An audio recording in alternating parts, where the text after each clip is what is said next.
राम अवतार নোহোৱাকৈ ৰাৱণক মাৰিব পাৰিলেহেঁতেন বোলে কেনেকৈ মাৰিলেহেঁতেন যদি ভগৱান কৃষ্ণই যদি বৈকুণ্ঠতে সংকল্প কৰি ল'লেহেঁতেন ঐ ৰাৱণ তই মৰি যা বুলি যদি তাৰ পৰাই কৈ দিলেহেঁতেন তেনেহ'লে বোলে ৰাৱণ চেটেপ ঔ হৰি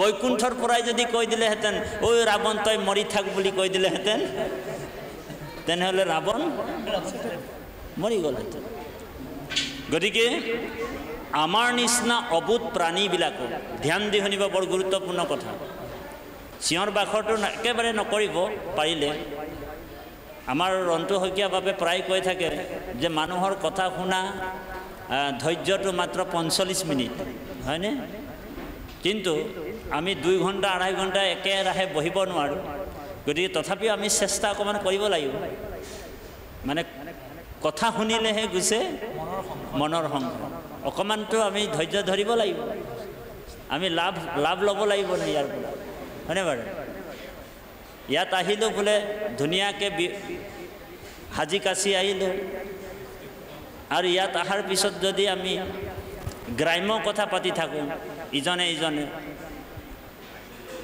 তেনেহ'লে ইয়াত অহাটো আমি সাৰ্থক নহ'ব সেইকাৰণে শ্ৰোতা 2 প্ৰকাৰৰ হয় শ্ৰোতা 2 প্ৰকাৰৰ হয় এটাক প্ৰবৰ শ্ৰোতা বুলি কয় আৰু এটাক অবৰ শ্ৰোতা বুলি কয় প্ৰবৰ শ্ৰোতা সদায়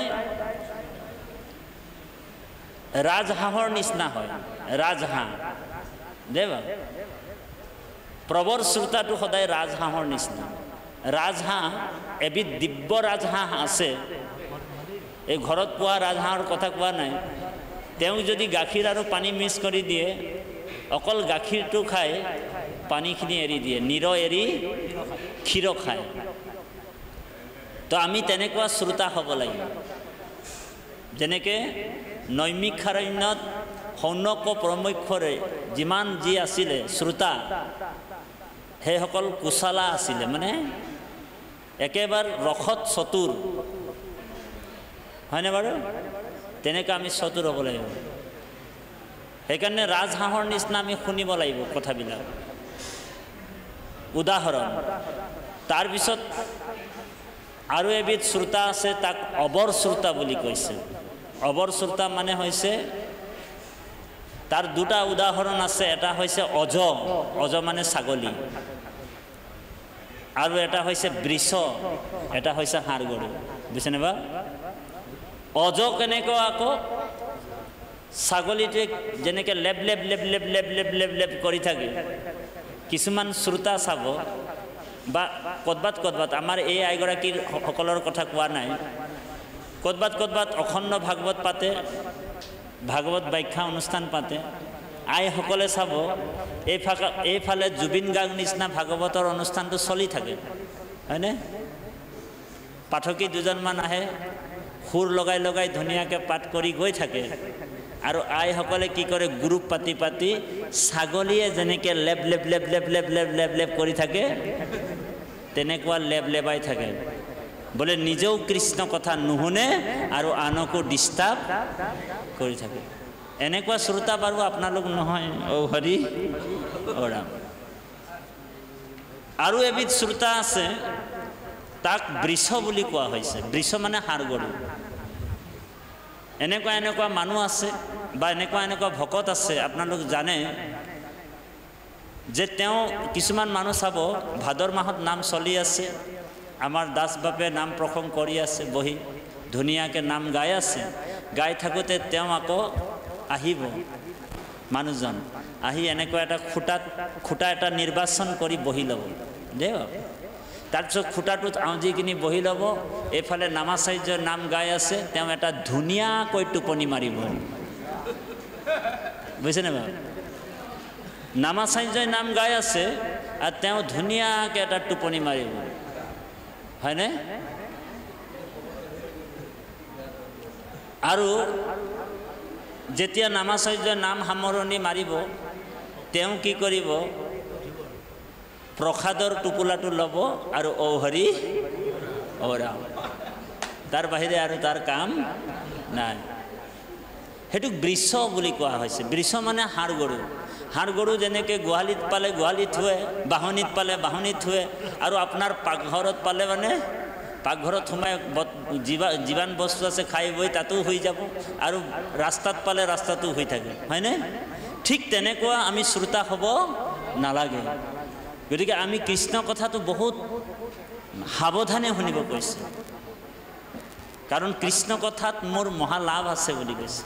আমি মহালাভ কোনটো ভাবোঁ? ধ্যান দি শুনিব। আমি মহালাভ এইটোৱে ভাবোঁ যে আমাৰ 2 মহল বিল্ডিং হৈ যায় বা বিল্ডিং হৈ যাব, হয়নে বাৰু? অহা বছৰ আসাম টাইপ ঘৰটো হৈ যাব, এইটোক মহালাভ বুলি ভাবি আছে, হয়নে? ধ্যান দি শুনিব দেই, বৰ গুৰুত্বপূৰ্ণ কথা। আৰু আমি মহালাভ কি বুলি ভাবিছোঁ? যে ল'ৰাটোৰ ভাল চাকৰি এটা লাগি যাওক, সেইটোৱে আমাৰ মহালাভ বুলি ভাবি আছোঁ, হয়নে? আৰু মহালাভ কি বুলি ভাবি আছোঁ? যে আমি এইটো মহালাভ বুলি ভাবি আছোঁ যে মোৰ সকলো কৰ্ম যাতে শুদ্ধভাৱে ভগৱন্তে কৃপা কৰি আমাক ধন টকা পইচা ঐশ্বৰ্য বিভূতিৰ গৰাকী হওক বুলি, আৰু সেইটোৱে মোৰ পৰম লাভ বুলি ভাবি আছে। ভাল লাগজাৰী গাড়ী এখন হৈ যাওক বুলি, সেইটোৱে মহালাভ বুলি ভাবি আছে। কিন্তু ভাগৱতে আমাক সেইবিলাক মহালাভ বুলি কোৱা নাই। জন্মৰ যিটো মহালাভ, শাস্ত্ৰই কি কৈছে? ভাগৱতত কৈছে জন্মে লাভ পৰম পুঞ্চা অন্তে নাৰায়ণে স্মৃতি। জন্মৰ পৰম লাভটোৱে হৈছে অন্তিম সময়ত আমাৰ মুখৰ পৰা ৰাম নাম বা নাৰায়ণ নামটো ওলোৱাটোৱে হৈছে মহালাভ, হয়নে? এই ভাগৱতত আছে অন্তকালে হৰিস্মৰে যিটো ভাই গবন্ত তাহাৰ মহিমা কোনে ওহি পাৱে অন্ত। সেইকাৰণে আজি আপুনি মই এইটো ৰিহাৰ্চলহে কৰিছোঁ, হয়নে বাৰু? এইটো কি চলিছে আমাৰ? ৰিহাৰ্চল। বোলে তাঁতী বাপু ৰিহাৰ্চল কৰি আছে আৰু আপোনালোকেও ৰিহাৰ্চল কৰি আছে। অ হৰি অ ৰাম, আপোনালোকৰো ৰিহাৰ্চল চলি আছে আৰু আমাৰ ৰিহাৰ্চল চলি আছে, মানে অখৰা, হয়নে বাৰু? অখৰা আকৌ 2 প্ৰকাৰৰ হয়, ধ্যান দি শুনিব। এটাক বচন বুলি কৈছে আৰু এটাক মোচন বুলি কৈছে। অখৰা কেই প্ৰকাৰৰ? 2 প্ৰকাৰৰ। যেনেকৈ ভাওনাত যে অখৰা হয় 2 প্ৰকাৰৰ হৈছে, বোলে কি? বোলে বচন আৰু মোচন, হয়নে বাৰু? বচনটো আমি ভালকৈ গালোঁ, কিন্তু মোচনটো যদি দিবলৈ আমি ভকতৰ সময়ত বহি হাত চাপৰি ভালকৈ নামাৰিলোঁ, অ হৰি অ ৰাম, তেনেহ'লে ভাওনাৰ দিনাখন যেতিয়া অন্তিম দিন হ'ব, তেতিয়া আমি ভালকৈ ভাওনাত প্ৰৱেশ কৰিব পাৰিম নেকি? বোলে ঘৰত গৈ বোলে লিষ্টখন লিখি দিলোঁ দৈত্যৰাজ বুলি, ঘৰত মুখস্থ কৰি আছোঁ, কিন্তু বোলে ৰিহাৰ্চল কৰিবলৈ কোনোদিন যদি প্ৰেজেণ্ট নহওঁ, তেনেহ'লে আমাৰ খেলি মেলি লাগি যাব। কোনদিনাখন খেলি মেলি লাগিব? ভাওনাৰ অন্তিম দিনাখন। সেইকাৰণে আজি আপোনাৰ মোৰ কি চলিছে? এইটো অখৰা চলি আছে, ৰিহাৰ্চল চলি আছে, আৰু এইটো ঋষিমুনিসকলেও যত্ন কৰি আছে। জনম জনম মুনি যতন কৰাই, জনম জনম মুনি যতন কৰাই, যে অন্তে সময়ত যাতে মোৰ ৰাম নাম কৃষ্ণ নামটো মুখৰ পৰা বাজ হয়। কিন্তু আমাৰ আজি প্ৰেক্টিছটো আমি ভালকৈ কৰি লোৱাই ভাল। এইটো ইহকাল আৰু পৰকাল 2টা কাল আছে। ইহকাল মানে এই কালৰ যিটো বেংক বেলেঞ্চ, মানে এই কালৰ বিত্ত মানে ধন। বোলে এই কালৰ বিত্তটো আপোনাৰ চবেই জানে। আপুনি কাৰোবাক গাই ফুৰিছে, বোলে মোৰ বেংকত বোলে 10 লাখ আছে, ইয়াক কৈ ফুৰিছে 10 লাখ আছে, তাক কৈ ফুৰিছে মোৰ বেংকত বহুত টকা আছে দেই, হয়নে বাৰু? সেইটোতো চবেই দেখি আছে, তোমাৰ বেংকত 10 লাখ টকা আছে। হয়তো আপুনি জীয়াই থাকোঁতে খাবও পাৰে, হয়তো আপোনাৰ মৰি যোৱাৰ পিছত অ হৰি অ ৰাম আনে খাব, হয়নে বাৰু? কিন্তু পৰলোকৰ বিত্ত কি? আজি আমি যিটো গোটাইছোঁ ইয়াত, সেইটো পৰলোকৰ বিত্ত বুলি কৈছে। এই বেংক বেলেঞ্চটো আমি ক'ত মানে ভোগ কৰিব লাগিব? পৰলোকত বিত্ত বুলি কৈছে। গতিকে আজি আমি এই পৰলোকৰ বিত্তটো আজি আমি আত্মাৰ পোষণ কৰি আছোঁ, আত্মাটোক খাদ্য খুৱাই আছোঁ, আৰু আত্মাৰ খাদ্যটোৱে হৈছে ঈশ্বৰৰ নাম। বাকী আমি 84 লক্ষ যোনি ভ্ৰমণ কৰিলোঁ, আমি এদিন গাধৰ পেটৰ পৰা সোমাই আহিছোঁ জানেনে? আমি গৰুৰ পেটৰ পৰা সোমাই আহিছোঁ। আমিতো নাজানো বোলে আমি গৰুৰ পেটত সোমাইছিলোঁ বুলি, জানো নি? আমি জেঠীৰ পেটৰ পৰাও সোমাই আহিছোঁ, জেঠীও মোৰ মা আছিল। আমি ছাগলীৰ পেটত সোমাই আহিছোঁ, ছাগলীটোও মোৰ মা আছিল। এতিয়া কৃষ্ণই আমাক কৃপা কৰি এইবাৰ মানুহৰ পেটত সোমাই দিলে। এতিয়া আমাৰ মানুহটো মানুহ মা, হয়নে বাৰু? সেইকাৰণে জীৱাত্মাটোৱে প্ৰাৰ্থনা কৰিছে কৃষ্ণক। কি বুলি প্ৰাৰ্থনা কৰিছে? আপোনালোক প্ৰাৰ্থনাটো সদায় গাই থাকে, সকলোৱে গাব দেই। এ যাদৱ যদুনন্দন, এ মাধৱ মধুসূদন, এ তুমি নিত্য নিৰঞ্জন নাৰায়ণ তোমাৰ লৈলো শৰণ। ৰাম ইবাৰ কৰুণাময় হৰি কমলাপতি, মোৰে নচাৰিবা নাৰায়ণ। অৰুণ চৰণ তলে হৰি কমলাপতি, সৈতে সৈতে পখিলো শৰণ। হে ৰাম হৰি চৰণত শৰণ লৈলো, এ হৰি নাৰায়ণ, মানৱী জনম সফল কৈলো। এ হৰি নাৰায়ণ, গোপাল গোবিন্দ যদুনন্দন, কৃষ্ণৰ চৰণে লৈলো শৰণ। জীৱাত্মাটোৱে ভগৱান কৃষ্ণক গৰ্ভতে প্ৰাৰ্থনা কৰিছে। এই প্ৰাৰ্থনাটোৰ তাৎপৰ্যটো কি জানেনে? জীৱাত্মাটোৱে কৃষ্ণক কৈ আছে, পৰমাত্মা, যে যাদৱ যাদৱ যদুনন্দন, মাধৱ মধুসূদন, তুমি নিত্য, তোমাক লৈলো ইবাৰ কৰুণাময় হৰি কমলাপতি। এইবাৰ কিন্তু মোকে নাই ছাড়বি প্ৰভু, বুঝলেন? এইবাৰ কিন্তু মোকে নাই ছাড়বি প্ৰভু। এটু মোক গোল্ডেন চান্স আপনি দি দিলে। ও হৰি, মানৱীয় জন্মটো কি বোলে? Golden chance. ইয়াৰ পিছত আপুনি মই মানুহৰ জন্ম পাম ন নাই বাৰু? পাম জানো? কোনোবা লিখি দিব পাৰে যে মোৰ অহা জন্মটো মানুহৰ জন্ম হ'ব বুলি? এইটো গোল্ডেন চান্স দি দিছে। সেইকাৰণে মহাপুৰুষ মাধৱদেৱে ঘোষাত লিখিছে, এ ভাৰত ৰত্নৰ দীপ, এ মনুষ্য হৰিৰ নৌকা, ৰাম নাম মহাৰত্ন সাৰ, হেনয় বা নিজ পাই যিটো জীৱন তৰিলে, বোলে তাত পৰে দুখী আৰু নাই। ভাৰত ৰত্নৰ দীপ, মনুষ্য হৰিৰ নৌকা, ৰাম নাম মহাৰত্নহাৰ, হেনয় বাণিজ্য পাই যিটো জীৱন তৰিলা, তাত পৰে দুখীয়াৰ। তেওঁৰ নিচিনা দুখী নাই।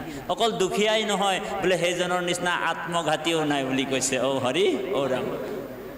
শাস্ত্ৰৰ মতে সেইজনক আত্মঘাতী নকয় যিজন নেকি ডিঙিটোত ৰছীটো মানে মেৰিয়াই গছত বোলে ওলমি যোৱাটোক ছুচাইড বুলি নকয়।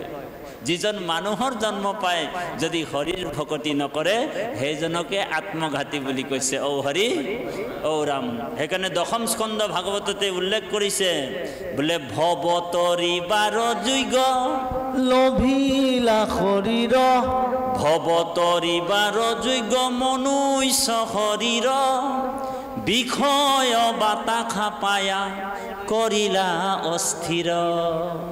ভৱতৰিবাৰ যোগ্য মনুষ্য শৰীৰ, বিষয় বাতাসা পাই কৰিলা অস্থিৰ। আমাক অস্থিৰ কৰি পেলাইছে। কিহে অস্থিৰ কৰিছে? বোলে বিষয়বিলাক, হয় নাই? ধন টকা পইচা পুত্ৰ পৰিবাৰ, অকল সেইবিলাককে সাৰ বুলি ভাবি আমি সময়বিলাক তাতেই মজাই ৰাখি দিছোঁ।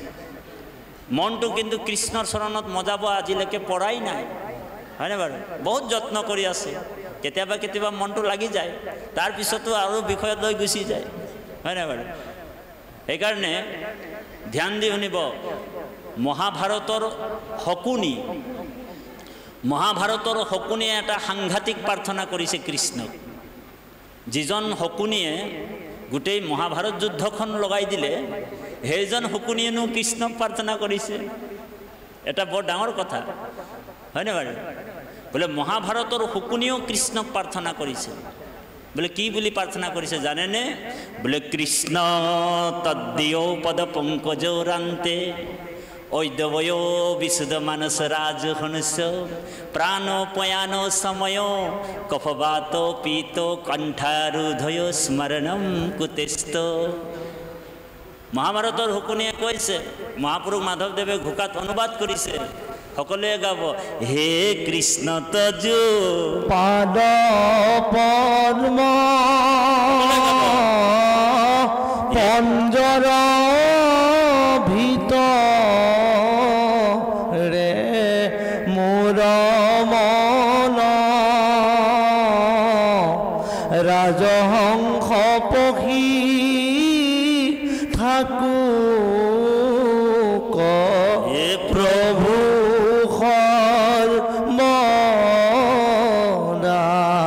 হে প্ৰাণপয়ানৰ সময়ত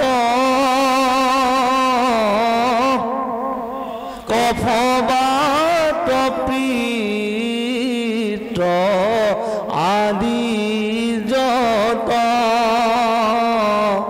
কণ্ঠ নিৰোধনে তোমাৰ স্মৰণ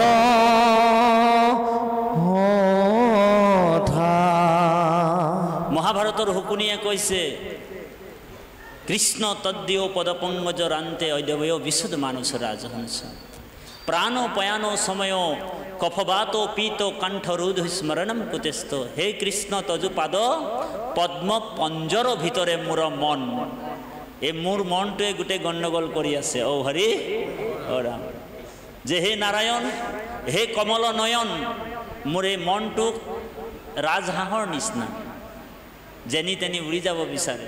গতিকে এটা কাম কৰক প্ৰভু, মোৰ এই মনটোক তোমাৰ পাদ পদ্ম পঞ্জৰ মানে পিঞ্জৰাৰ ভিতৰত বন্দী কৰি লোৱা। তো কৃষ্ণই কৈছে, কি কাৰণে মই বন্দী কৰিম তোমাৰ মনটোক? হয় না বাৰু? কৃষ্ণই কৈছে, মোৰতো দৰকাৰ নাই তোমাৰ মনটোক পিঞ্জৰাৰ ভিতৰত বন্দী কৰিবলৈ। হয় না বাৰু? বোলে কিয় বন্দী কৰিম? তো শকুনিয়ে কৈছে, প্ৰভু যেতিয়া মোৰ অন্তিম সময় হৈ যাব তেতিয়া মোক তিনিটা যমদূতে ধৰি ল'ব, কফ বাত পিত্ত। অন্তিম সময়ত মোক তিনিটা যমদূত বোলে ধৰি ল'ব, কফ বাত পিত্ত। সেইকাৰণে অন্তিম সময়ত মই তোমাৰ নাম ল'ব নোৱাৰিবও পাৰোঁ, তোমাৰ স্মৰণ মোৰ নহ'বও পাৰে। গতিকে কৃপা কৰি যাতে মোৰ মনটোক তোমাৰ পাদপদ্ম পঞ্জৰৰ ভিতৰত বন্দী কৰি লওক। বুজিছেনে বাৰু? দুৰ্যোধনক এটা সাংঘাতিক প্ৰাৰ্থনা কৰিছে কৃষ্ণক। ঔ হৰি ঔ ৰাম। সকলোৱে দুৰ্যোধনক বেয়া পায়। বোলে আজি তাঁতি বাপে দুৰ্যোধনকো ভাল এটা হেৰিত চাবলৈ আপোনালোকক চকুৰে চাবৰ কাৰণে মই হেৰি কৰি দিছোঁ দেই বাপ।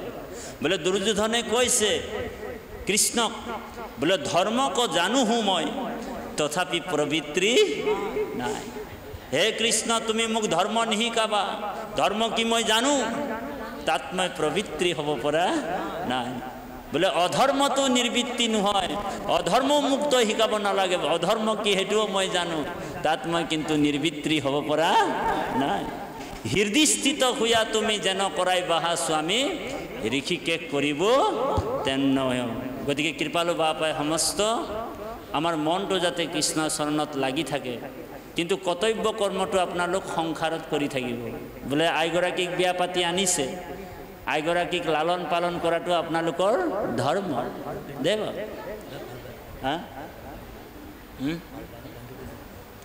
তাৰপিছত আমাৰ ধৰ্ম কি? ল'ৰা ছোৱালী জন্ম কৰিছোঁ আমি, তেওঁলোকক লালন পালন কৰাটো ধৰ্ম।